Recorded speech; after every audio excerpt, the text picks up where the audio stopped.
crystal clear about.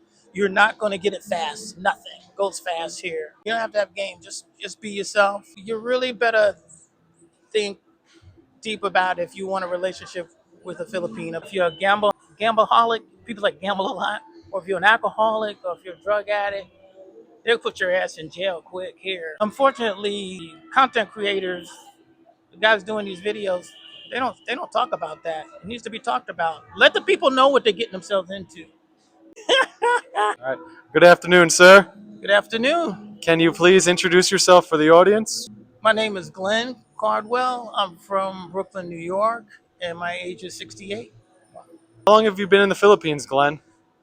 Off and on since 2013. What originally inspired you to come to the Philippines? Originally, I had no inspiration to come to the Philippines. I was on my way to Thailand, and believe it or not, the airline recommended that I'd come here, and I did.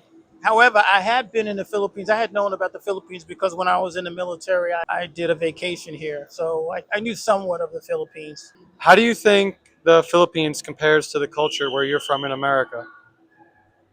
Ooh, different. It's different a lot. People are really open and hospitable.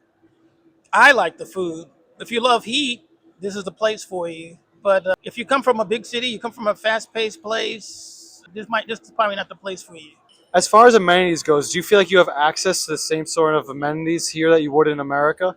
You got to search for that. You get with a condominium. Stay within a city like Manila or Cebu or Davao's even good. You go to a big city, all that stuff is accessible. You know, like a pool, gym, things like that, restaurants, stuff like that, malls. You can have that. How are you treated here in the Philippines? Oh, they love you. You're a foreigner, they love you. But if you act like a dickhead, they're not gonna love you. They'll run away from you pretty quick. And treat it like if somebody came to your house, you don't want them messing up your house. You don't want to hear foul language. You don't want to hear negativity, stuff like that. You can keep that to yourself. You got to respect this place. What do you think makes the Philippines such a special place to be? Oh, the people. These people, let me tell you something.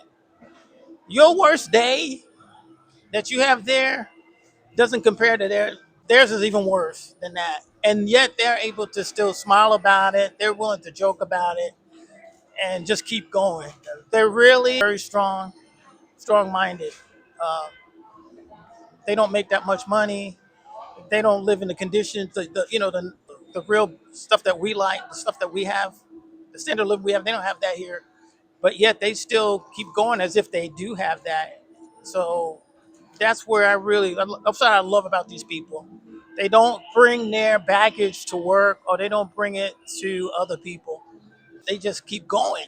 Have you ever felt unsafe in the Philippines? No, never felt unsafe in the Philippines. I wouldn't have been here if I had So a safe place. no one's ever tried to like intimidate you No, or no, none of that racism stuff is here.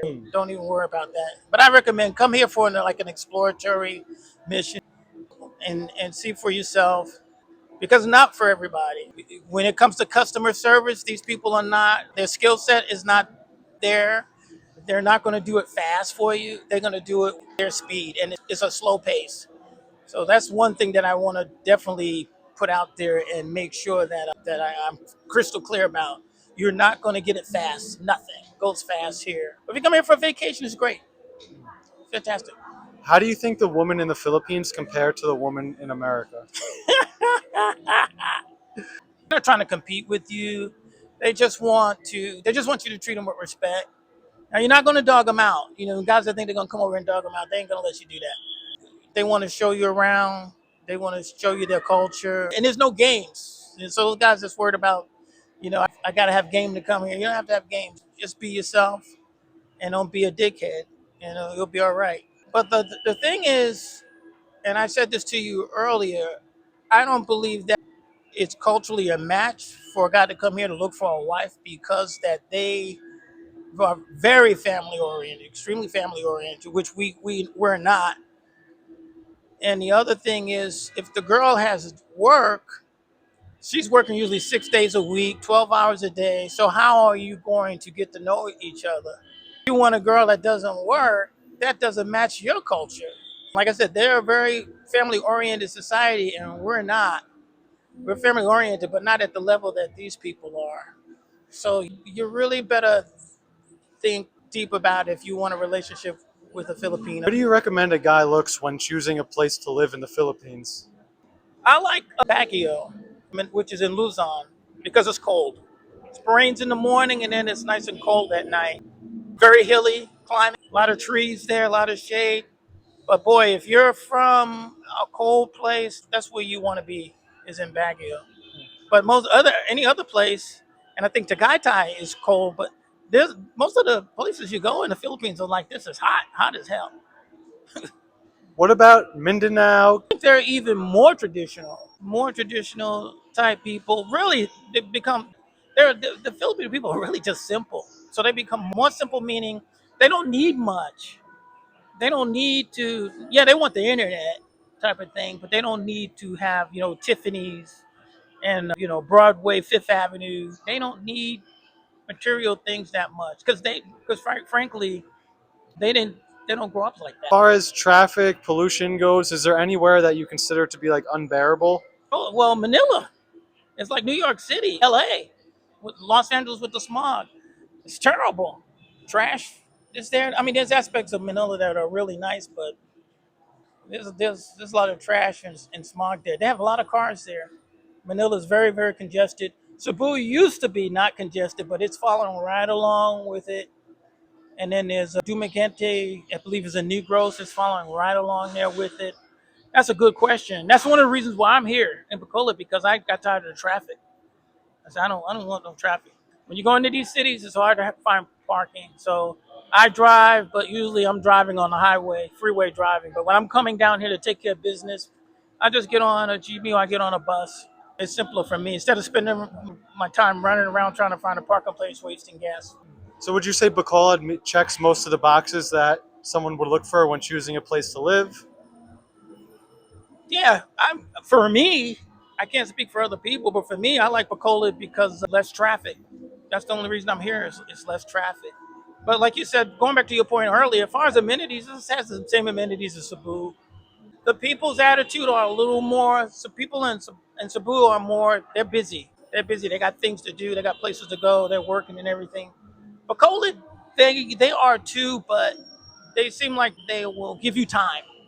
You know, especially customer service. They will, hey, sir, how can we help you? Are you okay? This and that. That's one of the first things I noticed when I came to Bacola, that they really want to help you. They smile a lot.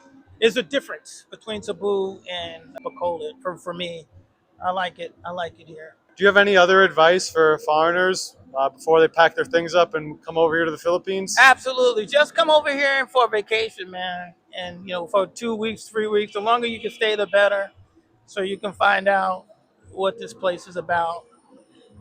Don't quit your job, sell your car, sell the house, and come here. But you don't have to stay in the city. You can go out and see things. Rent yourself a car and go out there and discover what's going on out there.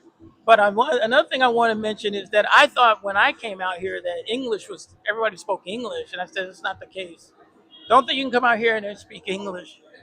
Uh, if you come here in the malls, they speak English, but if you're in the city, generally, mostly the young women speak English, but the men they don't know any English.